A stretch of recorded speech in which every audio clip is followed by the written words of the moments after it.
네, 이제 오늘 이제 아름다운 동행 새신자 주일 하지 않았습니까? 제 주변에도 새신자 한 분이 이제 생기셔가지고 아침에 이제 오전에 아르바이트를 하면서 만난 분인데 이제 거기 분이 이제 교회를 가시게 되었어요. 그래서 이제 종종 이런 여러 가지를 물어보시더라고요. 성경은 뭐 읽어야 돼요? 어떤 성경이 제일 쉬워요? 이래서 어떤 성경이든 다 쉽지는 않을 텐데 그래도 저는 우리말 성경 추천드려요. 처음 읽으실 거면 뭐 이렇게 대화를 종종 하는데요. 이제 그분이 최근에 이제 교회 등록을 하시고 새신자 이제 공과를 하시게 되는데 이제 먼저 한번 쭉 읽어보셨대요. 앞으로 내가 뭘 배울까에 대해서. 근데 이제 뒷장에 보니까 인간의 죄는 자신이 주인 된 것입니다. 우리의 주인은 예수 그리스도입니다. 이런 내용들이 있었다라고 합니다. 그런데 이제 새신자 입장에서는 사실 그렇게 받아들이기가 쉬운 말은 아니지 않습니까? 그래서 저한테 와서 조심스럽게 물어보더라고요. 제가 교재를 쭉 와서 받아서 보니까 죄는 내 삶의 주인 되는 거라고 하는데 나 너무 황당했잖아요. 라고 얘기를 하셨어요. 그러면 기독교인이 가장 싫어하는 노래는 뭐 임상아의 뮤지컬 같은 노래겠네요. 뭐 내 삶의 주인공은 너야. 뭐 내 삶의 주인 되어야 해. 이런 노래 제일 싫어하겠어요? 라고 하시는데 뭐 하고 싶은 말은 많았지만 제가 뭐 거기서까지도 전도사가 아니기 때문에 말할 시간도 많지 않았고요. 그래서 이제 좋은 데서 양육 받으셨으면 좋겠다. 그냥 처음에 너무 힘드시죠, 어려우시죠. 이제 잘 들어드리고 진짜 한 1분 정도 그렇게 대화를 한 것 같습니다. 그리고 나서 이제 집에 돌아오는데 문득 이제 그런 생각이 들었습니다. 참 교회 오면 그런 헷갈리는 말들이 참 많다. 그리고 우리 선지식으로 너무 종교적인 언어들이 많지 않은가라는 생각을 하게 되었습니다. 저도 처음에 이제 교회 와서 생각한 게 그거예요. 하나님이었다가 왕이라 그랬다가 주님이라 그랬다가 아버지라 그랬다가 남편이라 그랬다가 천국은 시댁인가 친정인가 뭐 이런 어떤 관계인가 나랑 하나님은 도대체. 그래서 이제 그분도 주님에 대해서 물어봤는데 물론 우리 삶의 주인이 예수 그리스도인 건 맞지만 그분이 생각하는 주인은 아닐 수도 있을 텐데 그런 내용은 아닐 텐데 라는 생각이 이제 들면서 여러 가지 생각이 들었던 것 같습니다. 그래서 좀 기도하게 됐어요. 잘 양육 받으셨으면 좋겠다, 잘 자랐으면 좋겠다 생각하게 됐습니다. 우리 사실 신앙 중에 이런 식으로 오해된 말들이 참 많은 것 같아요. 여러분들도 이런 생각 해보신 적 있나요? 하나님이 주님이시다 하면 떠오르는 이미지, 예수 그리스도가 내 남편이시다. 사실 뭐 여자분들은 이해하기 쉽겠지만 남자분들이 이제 생각하는 예수님의 이미지, 그리고 그분이 내 남편? 나는 무슨 관계에 있는 거지? 이런 생각이 참 많거든요. 우리는 너무 이제 우리 생각의 틀 안에서 혹은 종교적인 사고 안에서 하나님을 이해하고 있지 않은가, 혹은 그렇게 설명하고 있지 않은가라는 생각을 하게 되었습니다. 예수님도 이렇게 얘기하시는데요. 같이 읽겠습니다. 나더러 주여 주여 하는 자마다 다 천국에 들어갈 것이 아니요 다만 하늘에 계신 내 아버지의 뜻대로 행하는 자라야 들어가리라. 네, 그렇습니다. 우리 생각의 주여가 아니고요, 우리 생각의 주님도 아닙니다. 우리 안에 선지식은 참 무서운 것 같습니다. 저는 제 안에 있는 이 종교성에 가끔 한 번씩 화들짝 놀랍니다. 물론 이런 옷도 가끔 저는 생각을 해요. 오늘 아침에 설교를 하러 나올 때 되게 편하게 입고 오려고 그랬었거든요. 그래서 이제 편하게 티셔츠를 입고 있었더니 김하연 전사님이 그건 아니지 않아? 라고 얘기를 하더라고요. 그래서 예의가 좀 아닌가? 라는 생각이 드는데 한편으로는 내가 날 전하는 게 아닌데, 내 말을 전하는 게 아니라 메시지를 전하는 거고 난 스피커일 뿐인데 내 외투가 그렇게 중요한가? 라는 생각을 하는데 중요한 것 같더라고요. 오늘 보니까 다들 너무 새신랑 같아요 라고 하셔서 평상시에 내가 도대체 어떻게 하고 다닌 거지? 라는 이제 그런 생각을 많이 하게 되는 것 같습니다. 좀 생각을 해야 되는구나, 너무 안 하는 것도 문제구나 라는 생각을 하게 되는 것 같습니다. 사실 이 주여 주여, 주님 주님 이렇게 말하는 것보다 더 중요한 문제는 예수님이 뭐라고 얘기하시냐면 아버지의 뜻대로 행하는 자, 이 아버지의 뜻을 아는 것이 더 중요하다라고 얘기하십니다. 이 텔레마라는 단어인데요, 아버지의 결정, 아버지의 의지, 아버지의 열망, 아버지의 마음을 아는 일이 더 중요하다라는 것입니다. 그래서 오늘 본문 이 골로새서 같은 서신서 역시도 교회 안에 들어오는 이 종교성, 이것과 끊임없이 싸운 것입니다. 교회 안에 들어온 종교적인 오해, 인간적인 오해, 세속적인 오해, 이것과 끊임없이 싸운 것이 바로 이 서신서의 메시지입니다. 그러면 이제 오늘 본문 10절에 한번 보시면요, 주께 합당하게 행하여라는 말이 나옵니다. 그럼 우리는 생각해 볼 수 있습니다. 무엇이 주님이고 무엇이 주님께 합당한 삶인가에 대해서 좀 생각을 해볼 필요가 있습니다. 예배를 많이 참석하면 주님께 합당한 삶인가? 혹은 봉사를 많이 해야 되나? 전도사 목사가 되어야 되나?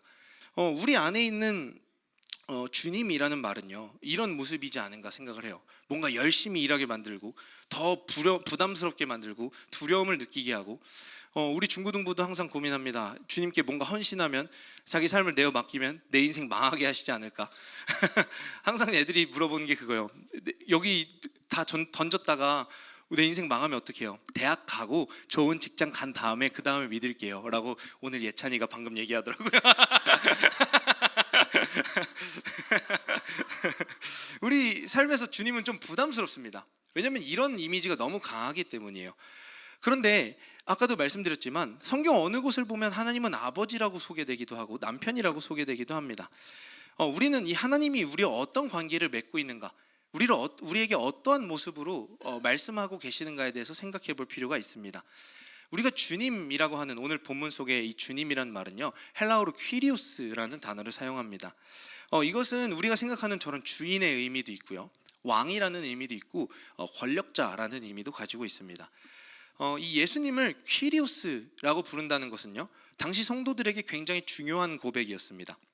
왜냐하면 이 말은 당시 로마 황제가 자신을 지칭할 때 하는 말이 이 퀴리오스라는 말이었기 때문입니다.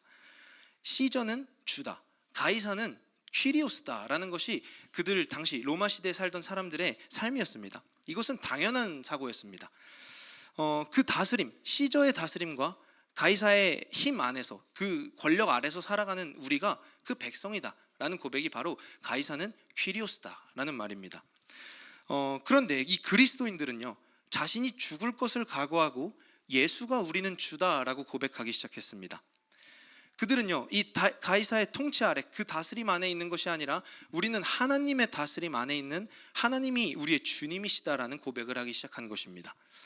그래서 이 신약 성경에서는 이 주님이란 말을 그 당시 신앙 고백이었던 퀴리오스라는 말로 사용한 것입니다.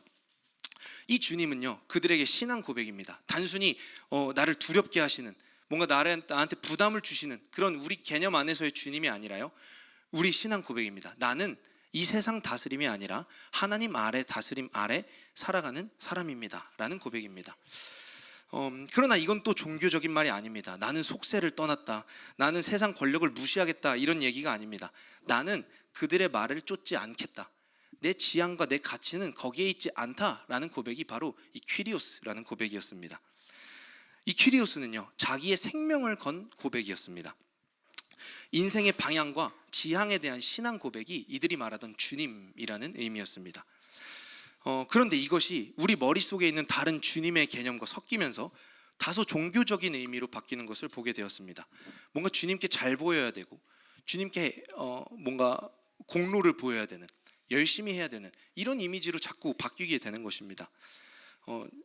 제가 신천지 아닙니다만 가끔 신천지 영상이 알고리즘으로 요즘 유튜브에서 떠서 도대체 이 사람들은 뭘 믿는가 가끔 시청을 하는데, 뭐 이만희한테 가서 뭐 주님 뭐 이렇게 하더라고요. 꽃다발도 주고.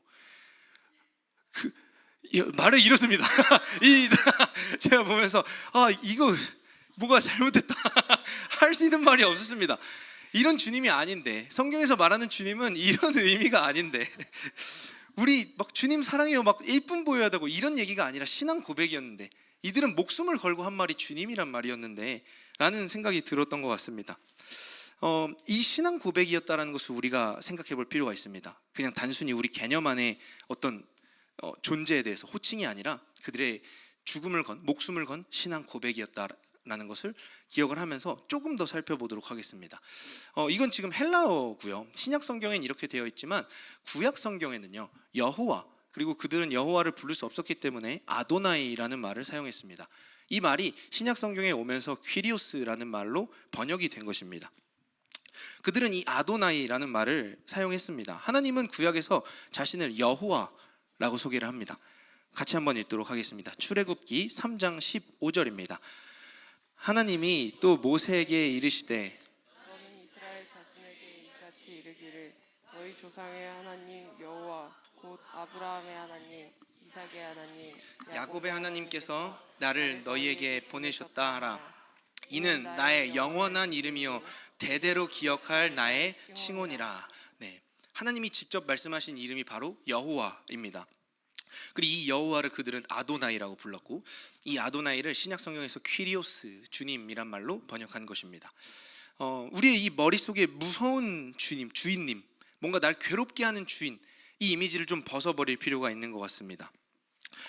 이 원래 여호와라는 이미지는 그런 의미에서 하나님이 주신 말이 아니기 때문입니다. 제가 오늘 전하고자 하는 것은 하나님이 우리에게 여호와라는 이름을 주신 이유와 또 우리가 생각하는 주님의 이해는 너무 다르다라는 것을 우리가 좀 생각을 해볼 필요가 있다라는 것입니다. 처음에 이 성경 안에서 여호와라는 이름이 언제 처음 사용되었는지 아십니까? 여호와라는 이름이 처음 하나님이 언제 얘기하셨을까요? 여호와. 창세기 2장 4절에서 7절, 여기서 여호와 하나님이라는 말이 처음 나오는데요, 함께 읽도록 하겠습니다. 이것이 천지가 창조될 때에 하늘과 땅의 내력이니 여호와 하나님이 땅과 하늘을 만드시던 날에 여호와 하나님이 땅에 비를 내리지 아니하셨고 땅을 갈 사람도 없었으므로 들에는 초목이 아직 없었고 밭에는 채소가 나지 아니하였으며 안개만 땅에서 올라와 온 지면을 적셨더라. 여호와 하나님이 땅의 흙으로 사람을 지으시고 생기를 그 코에 불어넣으시니 사람이 생명이 되니라. 네, 여기서 이 여호와 하나님, 여호와라는 이름이 처음 사용됩니다. 여기서 얘기하는 땅의 내력이니라는 말은요, 역사고 족보고 기원이고 주소, 말이 너무 어렵죠. 쉽게 얘기하면 이겁니다. 창세기 2장 3절까지는 하나님이 어떻게 이 인간을 창조하시고 구원해 내실 건지에 대한 전체적인 내용이 담겨 있다면, 이 2장 4절 내력이니라는 단어부터는요, 이제 드디어 인간의 역사가 시작이 됩니다. 인간을 통한 하나님의 구속사가 본격적으로 시작이 되는 장면이 바로 2장 4절입니다. 하나님의 구원의 역사가 시작되는 바로 이 시점에 시작된 이름이 무엇이냐면 여호와 하나님이라는 이름입니다. 이 전에 하나님은 그냥 엘로힘, 창조주, 전지전능하신 분이라고 소개되었다면, 이제 그 전지전능하신 분이 자신의 여호와 하나님이라고 이야기하기 시작했다라는 것입니다. 이렇게 얘기하면 한도 끝도 없이 신학적이고 재미없고 은혜가 하나도 되지 않지 않습니까? 그래서 우리가 조금 은혜가 될 수 있게끔 여호와 하나님을 왜 주신 것이 우리에게 무슨 의미가 있는가에 대해서 조금 쉬운 말로 바꿔서 이야기해 보려고 합니다. 우리가 생각해 볼 핵심은요, 이 여호와 하나님이라는 이름은 특별한 관계 안에서 발생했다라는 이름이 중요합니다. 하나님은 엘로힘 하나님, 이 세상을 창조하신 하나님입니다. 부족한 것이 있으셨을까요? 없으셨죠. 하나님은 그 자체로 완전하시고 충분하셨지만 무슨 이유에서인지 사람을 지으시고 여호와 하나님이라는 이름을 주셨다라는 것입니다. 우리는 이 이름을 왜 주셨는가? 어떤 독특한 관계를 우리에게 주신 것인가? 요거를 좀 얘기해 보려고 하는데요. 좀 쉽게 설명을 드리기 위해서 한 가지 예를 가지고 왔습니다. 조이가 최근에 기침이 심해서 병원에 갔습니다. 이제 병원에 가면은 예전에 제가 혼자, 이제 조이 낳기 전에 혼자 제가 병원에 가면, 병원에 가서 간호사분이 저를 이렇게 부릅니다. 김태형 환자분, 이렇게 부릅니다. 그러면 이제 저는 김태형이니까요, 그 이름에 따라서 가면 됩니다. 진료를 받으면 돼요. 근데 조이를 낳고 생긴 변화가 하나 있다면, 조이를 안고 병원에 가면 김태형이라는 이름이 삭제된다는 것입니다. 저는 그냥 조이 아버님이라는 이름입니다. 김태형이라는 이름은 어느새 사라져 있는 것을 볼 수가 있습니다. 저는 이것을 들으면서 이 여호와 하나님을 묵상하다가 이런 생각이 들었습니다. 조이 아버님이라고 불리시기로 작정했구나 라는 것입니다. 이 조이 아버님은 저한테 필요한 정체성이 아닙니다. 오히려 이 이름은 저를 부담스럽게 합니다. 최선을 다하게 만듭니다. 저는 김태형이라는 이름 자체로 충분히 즐겁게 제 인생을 잘 살고 있었는데, 저는 이제 새로 조이 아버지라는 정체성으로 살아야 되는 의무가 추가된 것입니다. 이건 나를 위한 이름은 아니지만 저는 그 이름을 좋아합니다. 왜냐하면 내 딸이 자라고 나를 아빠라고 불러주는 그 순간이 너무 귀하기 때문입니다. 하나님도 똑같다는 생각이 들었습니다. 하나님은 스스로 이 이름을 선택하신 것입니다. 하나님은 엘로힘 하나님입니다. 이 세상을 창조하신 전지전능하신 분입니다. 그분이 인간을 지으시고 이 구속사를 시작하면서 자신을 여호와라고 소개하기 시작합니다. 내가 선택했고 내가 이끌어 가시겠다라는 약속이 이 안에 포함되어 있는 것입니다. 그래서 이 엘로힘 하나님은 어떠한 목적을 가지고 인간의 역사를 시작하시는데 그때 이 여호와 하나님이라고 자신을 소개하는 것입니다. 여호와 하나님은 바로 이런 의미입니다. 주인님이 되겠다는 의미가 아니라 우리를 다스리고 군림하고 괴롭게 하겠다는 얘기가 아니라 태어나고 자라는 모든 순간, 이 역사의 모든 순간, 창조와 타락, 구원의 모든 순간 내가 너와 함께 하겠다라는 의미입니다. 내가 그 이름으로 살겠다라는 의미입니다.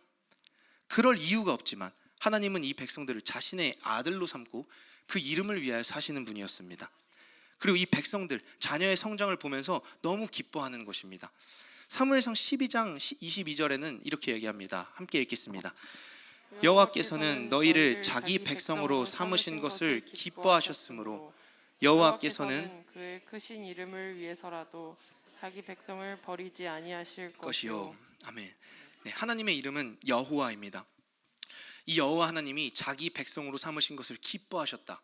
그리고 여기서도 오해가 있는 게 자기의 크신 이름을 위해서라도 막 그래도 하나님인데 내가 그 구원 못하면 되겠어? 뭐 이런 의미가 아니라 내가 너한테 여호와 하나님으로 불리기로 작정했기 때문에 내가 너를 선택했기 때문에 내가 그들을 버리지 아니하실 것이요 라고 이야기하는 것입니다. 아무리 실패한 자녀가 있어도요 아버지가 아버지의 이름을 버릴 수는 없습니다. 하나님은 기쁨으로 자기 백성을 삼으셨다라고 얘기합니다. 자기 자녀를 끝까지 책임지신다라고 이야기하십니다. 그런 아버지는요 우리에게 종처럼 섬기라고 요구하지 않으십니다. 주님의 의미는 그런 의미가 아니라는 것입니다. 주님의 의미는요 바로 이 여호와 하나님이라는 의미를 가지고 있는 것입니다. 여호와는 하나님 편에서 작정하신 이름입니다. 하나님이 자신의 백성을 향해서 그 이름으로 불리기로 작정하신 것입니다. 김태형이라는 인간이 죽고 조의 아버지라는 인간이 됐듯이 엘로힘 하나님이 그 완전하신 분이 여호와라고 불리기로 작정하신 것입니다.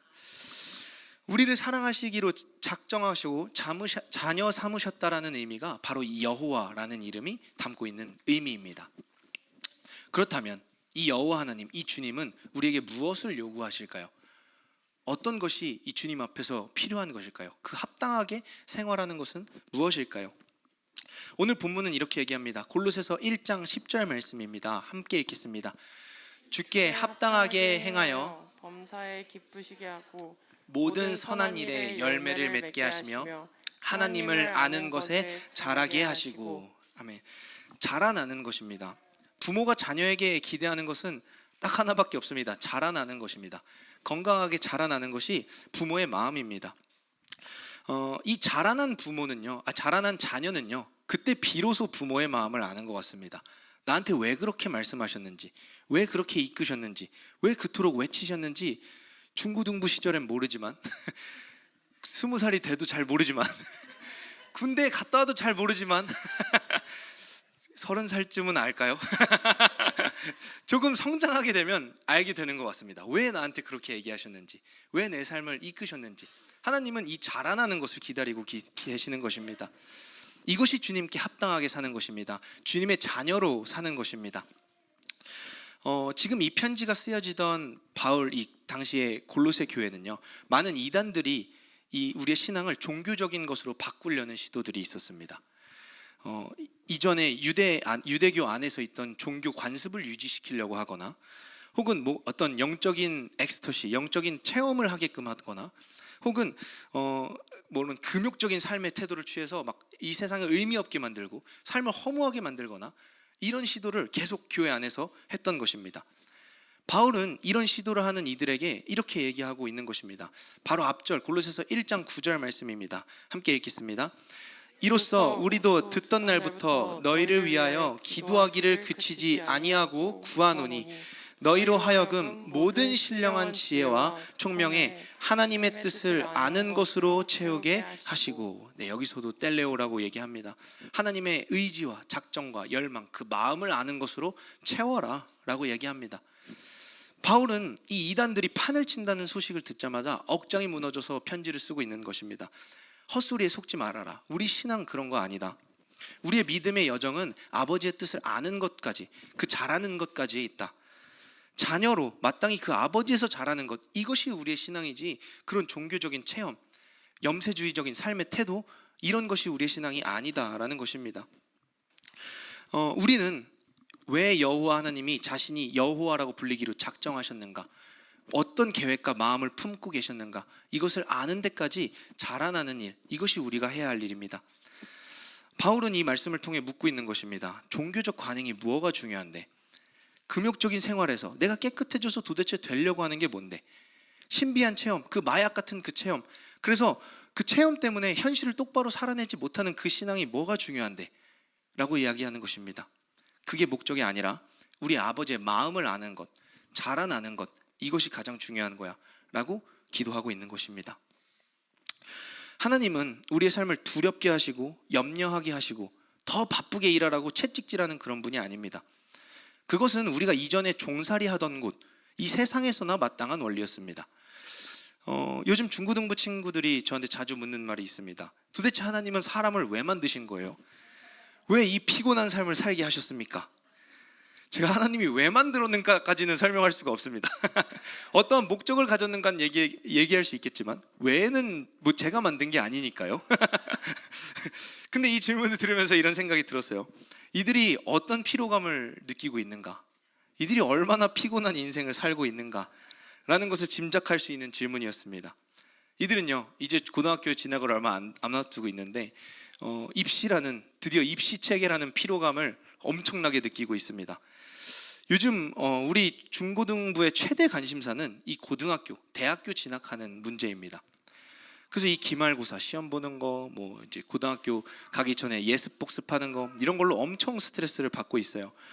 주변에서도 얘기합니다. 막 학원에서 친구들이, 학교에서 선생님이 얘기해요. 막 교회가 밥 먹여주냐, 그 시간에 공부도 하면 대학이 바뀐다, 인생이 바뀐다, 공부 못하면 인생 피곤해진다, 대학 못 가면 큰일 난다.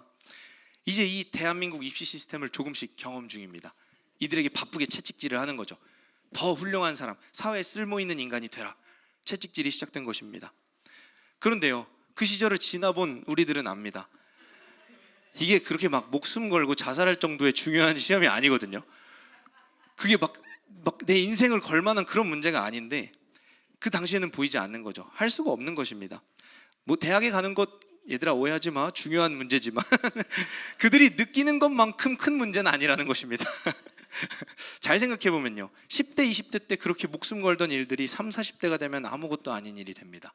그리고 3, 40대 그렇게 아둥바둥 치열하게 살았던 그 삶이요, 5, 60대가 되면 또 아무런 문제가 되지 않는 것을 보게 됩니다. 더 상위의 추구를 하게 되고 더 상위의 만족을 경험하게 되면요, 그때 당시에 우리가 느꼈던 질문들, 고민들은 사실 그렇게 큰 문제가 되지 않는 것을 볼 수가 있습니다. 그럼 그리스도인들은요, 이 하늘에 하나님에 대한 마음, 하나님에 대한 지식을 안 사람들입니다. 이 하늘의 만족을 경험한 사람들입니다. 그들은요, 이 고민들이 그렇게 대수롭지 않게 느껴집니다. 삶에 그렇게 중요한 문제가 아닌데, 열심히 살지 않는다는 얘기가 아닙니다. 다시 말하지만 열심히 살지만 더 이상 그것이 내 인생을 걸 만한, 인생을 좌지우지할 만한 중요한 문제가 되지 않는다라는 것입니다. 우리는요, 사실은 너무나 많은 순간에 많은 사람들의 말이나 이 사회적인 약속, 공동의 선을 추구하면서 살아갑니다. 사람들은 내 삶의 주인은 나라고 외치지만 정작에 내 삶의 주인이었던 순간은 그렇게 많지 않습니다.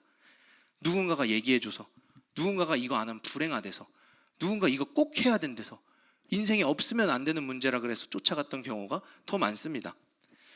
아이들의 입시 얘기를 듣다 보니까요, 이 당근과 채찍에 대한 얘기가 생각이 들었습니다. 열심히 잡히지도 않을, 너 대학만 가면 행복해진다, 대학 가면 무슨 소리 합니까? 제가 어렸을 때 부모님이 그랬어요. 엄마, 나 여자친구를 사귀고 싶어 라고 한 초등학교 6학년, 중학교 1학년쯤 얘기를 했더니 어머니가 대학 가면 사귈 수 있어, 대학 가면 더 많이 만나. 대학에 가니까 없습니다. 물론 제가 일찍 김한준 선생님을 만난 것도 있지만 대학에 만날 여건도 안 되고요, 생각보다 그렇게 만날 환경이 되지도 않습니다. 가면 있을 줄 알았는데 없었던 거죠. 당근을 저한테 주셨던 겁니다. 감사하게 생각합니다. 이 세상은요, 끊임없이 우리에게 당근을 던집니다. 가면 잡힐 거야, 가면 좋아질 거야, 이 계속 희망을 줍니다. 더 추구하게 만들어요. 안달나게 만듭니다. 그리고 뒤에서는 어떻습니까? 너 남들 그렇게 가는데 불행하게 그렇게 살 거야? 끊임없이 채찍질하죠. 이 두려움과 또 끊임없이 추구하는 이 마음을 계속 자극시킵니다. 언젠간 잡힐 것 같은 그 당근, 그것을 열심히 쫓아가는 그 모습, 그리고 날 달리게 만드는 그 두려운 채찍. 우리 삶은요, 주인이 아니라 노예를 떠올리게 합니다. 우리의 삶은 주인처럼 사는 게 아니라 노예처럼 살아가고 있는 것 같습니다. 입시 문제가 아닙니다. 아이들의 문제만은 아닙니다. 성인이 된 우리들도 마찬가지입니다. 다수가 정한 어떤 기준에 도달하기 위해서 부단히 노력합니다. 그것을 하지 않으면 큰일 나는 줄 압니다. 다수가 제시한 행복, 다수가 제시한 부요함, 다수가 제시한 능력의 삶, 우리는 여기에 목숨 걸며 살아갑니다. 그리고 이 두려움으로 언젠간 잡지 못하면 불행해질 거라는 이 두려움으로 하루하루를 살아가는 것, 이 종의 삶이 바로 우리의 삶입니다. 우리는 주인으로 살고 싶어서 발버둥 치는 인생을 살고 있습니다.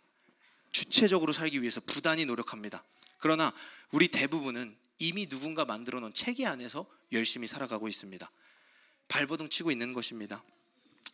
문제는요, 이 원리를 우리 교회 안에 가져오는 것이 더 문제입니다. 저에게 질문했던 그 새신자 질문을 들으면서요, 내 삶의 주인이 되신 그리스도라는 얘기를 들으면서요, 이런 식으로 전달되지 않았으면 좋겠다.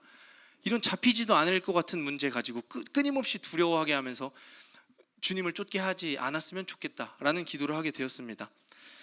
근래에 좀 많이 보게 되는 것 같아요. 이 당근과 채찍으로 신앙생활을 하는 사람들, 끊임없는 갈망과 끊임없는 두려움 안에서 신앙생활을 하는 것을 보면서 진짜 중요한 게 뭘까?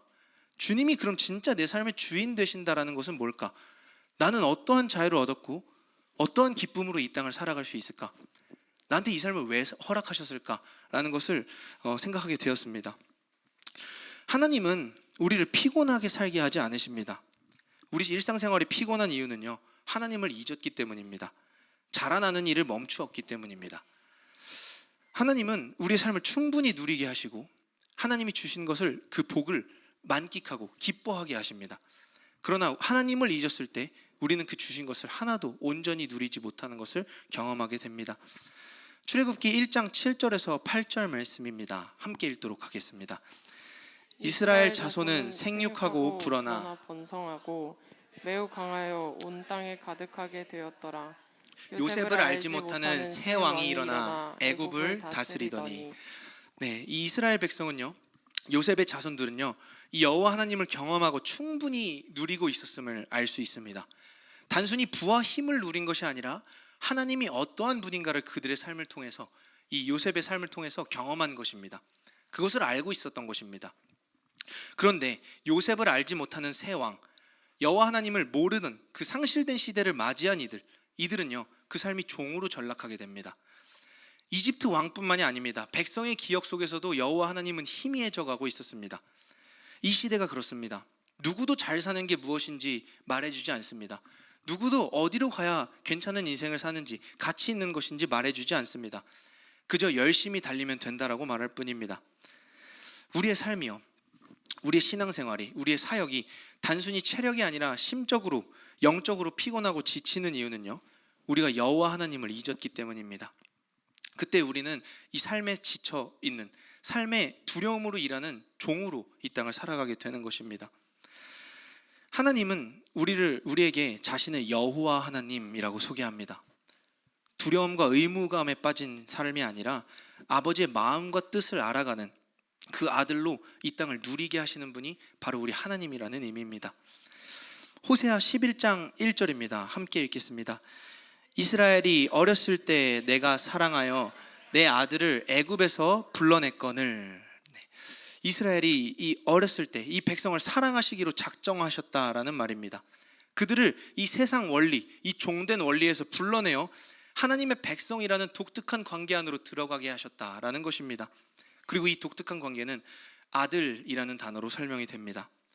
바로 아버지와 아들이 이 여호와와 그 백성이 맺었던 관계라는 것입니다. 그러니 우리의 신앙의 방향은요, 대단한 종교인이 되는 것이 아닙니다. 아버지를 더 깊이 알아가는 것, 아버지가 어떠한 마음과 작정과 계획과 뜻을 우리 안에 품고 있는지 더 깊이 알아가는 것, 이것이 우리 신앙생활 그리고 우리 삶의 올바른 방향입니다. 그렇다면 이런 질문은 굉장히 바보 같은 질문이 되는 것입니다. 내 삶의 주인이 아니면 그냥 적당히 대충 살면 되겠네 라는 질문은요, 종이나 할 수 있는 발상입니다. 이 발상은요, 보통 점심을 먹고 난 이후에 회사원들이 하는 발상이죠. 아, 빨리 집이나 갔으면 좋겠네. 빨리 퇴근이나 했으면 좋겠네. 적당히 일하다 갔으면 좋겠네. 우리 삶을 이런 태도로 바라보는 것은 절대 아들의 삶이 아닙니다. 아들은요, 충분히 이 삶을 누립니다. 이 집에 있는 게 너무 좋은 것입니다. 이 안에서 아버지가 주시는 것, 아버지가 누리게 하시는 것이 너무 기쁜 상태입니다. 그러나 종은요, 이 모든 것이 그저 짐일 뿐입니다. 피곤할 뿐입니다. 그러니 주님께 맡겨진 인생은요, 이 하나님이 주인된 인생은 결코 대충 살 수가 없습니다. 자라나는 일은 대충 되지 않습니다. 자라나는 일은 치열합니다. 요즘 저희 둘째 제이는 열심히 자라나고 있습니다. 옆에서 젖을 먹는 모습을 보면요, 장난이 아닙니다. 핏대가 혈관이 터질 것처럼 빨아먹습니다. 막 가쁜 숨을 막 젖만 빨고 밥 먹이고 나왔는데 애가 힘아리가 하나도 없습니다. 땀이 막 송글송글 맺혀요. 뭐 하고 왔다고요? 젖 먹고 왔습니다. 먹고 온 것밖에 없습니다. 자라난 것밖에 없습니다. 하나님을 향한 열망은 이런 모습이지 않은가라는 생각이 들었습니다. 대충 그냥 될 대로 되라는 식이 아니라 치열한 것입니다. 베드로전서에서 베드로 사도는 이렇게 얘기합니다. 함께 읽겠습니다. 갓난 아이들 같이 순전하고 신령한 젖을 사모하라. 이는 그로 말미암아 너희로 구원에 이르도록 자라게 하려 함이라. 네, 이 자라나는 일은요, 굉장히 치열한 일입니다. 자라나는 일은 생존과 직결된 간절함을 포함하고 있습니다. 그리고 그 간절함이 차곡차곡 쌓이는 시간이 필요합니다. 제이에게 갑자기 밥을 먹을 수 있을까요? 아니요, ER이라는 시험을 통과해야 됩니다. ER이라는 고통을 통과해야 돼요.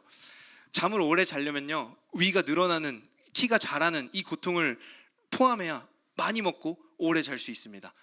이 삶이라는 것, 자라난다라는 것은 이런 치열함을 포함하고 있는 것입니다. 골로새서 1장 11절, 오늘 본문 말씀입니다. 함께 읽겠습니다.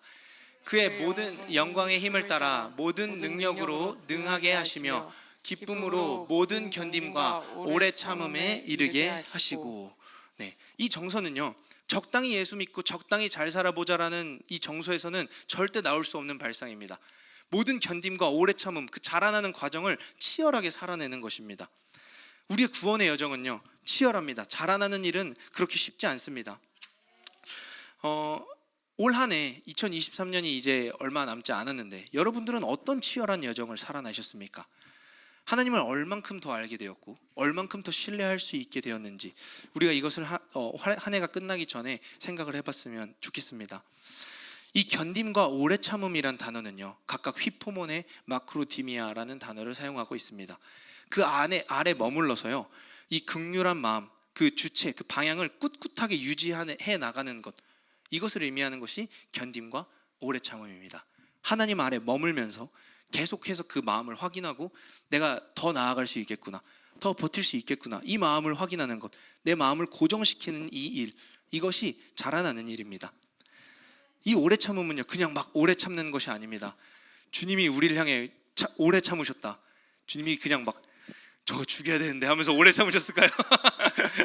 이 오래 참음이 아니라 그 목적의 마음을 고정했다라는 것입니다.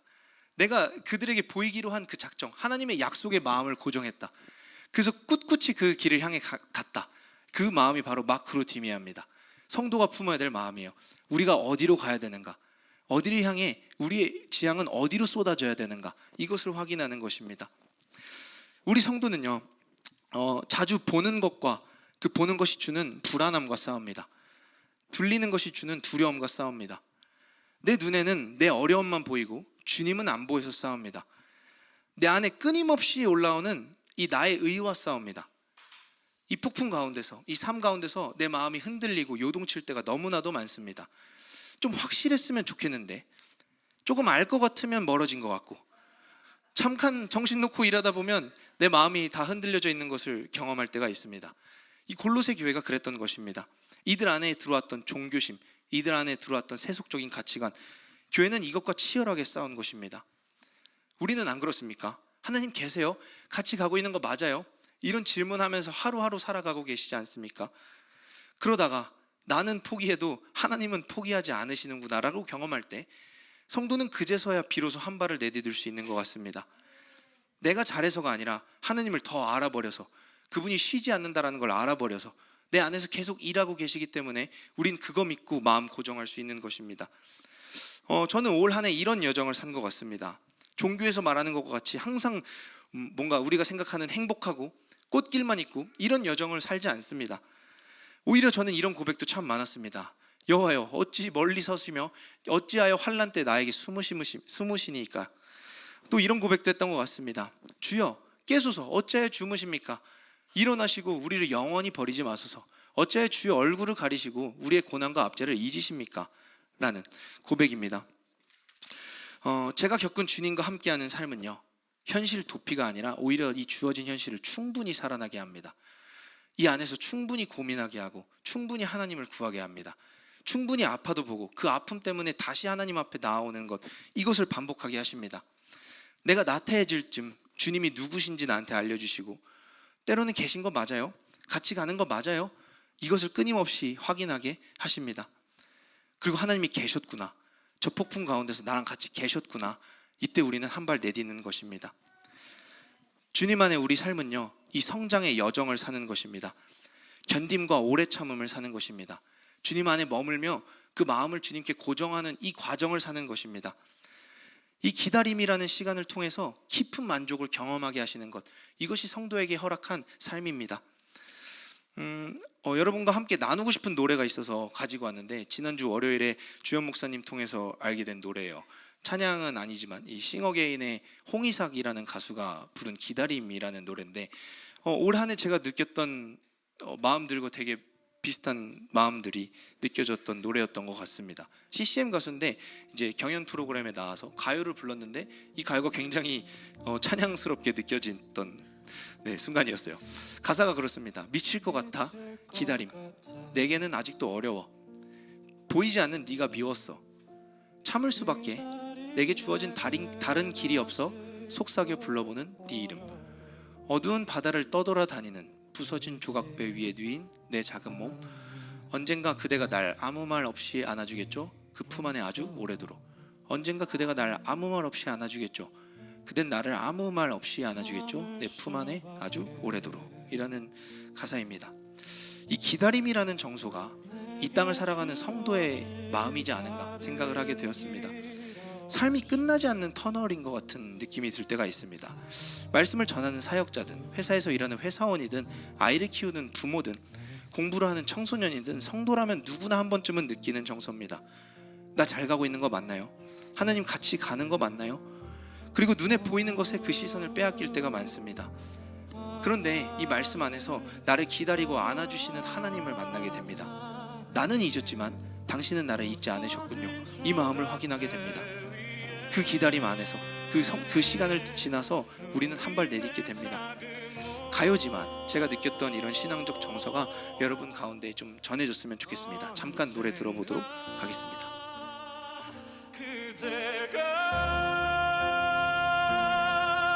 나 아무 말 없이 안아주겠죠? 그 품 안에 아주 오래도록.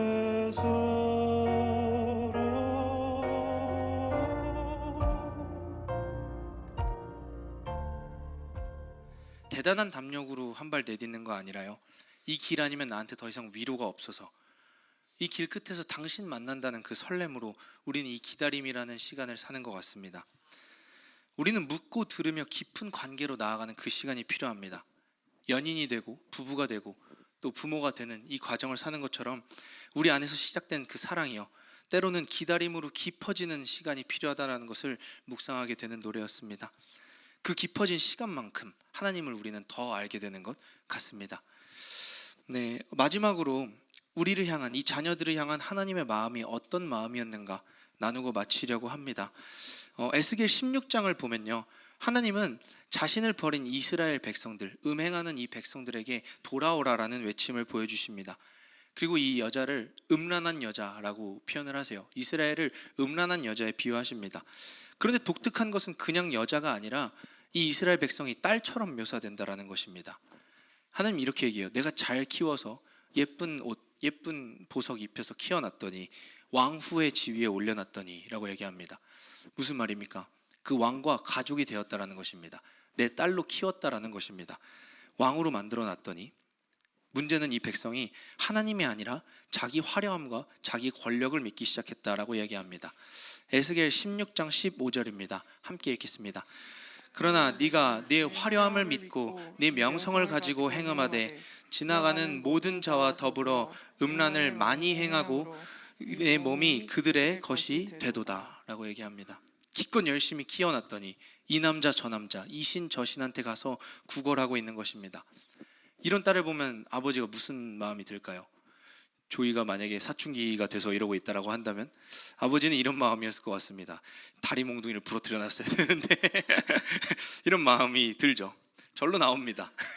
지금도 항상 물어봐요, 조이한테. 조이는 누구랑 결혼할 거야? 그러면 아빠라고 아직 대답하는데 그게 언제까지 갈지 모르겠습니다. 근데 이 마음으로 아빠가 딸을 키우는데 딸이 이러고 있으면 얼마나 속이 미어 터집니까? 얼마나 울화가 치밀어 오릅니까? 그래서 16장은 60절까지 있습니다. 하나님의 울화가 느껴져요. 너 내가 가만 안 둔다. 막 이런 울화가 막 쏟아집니다.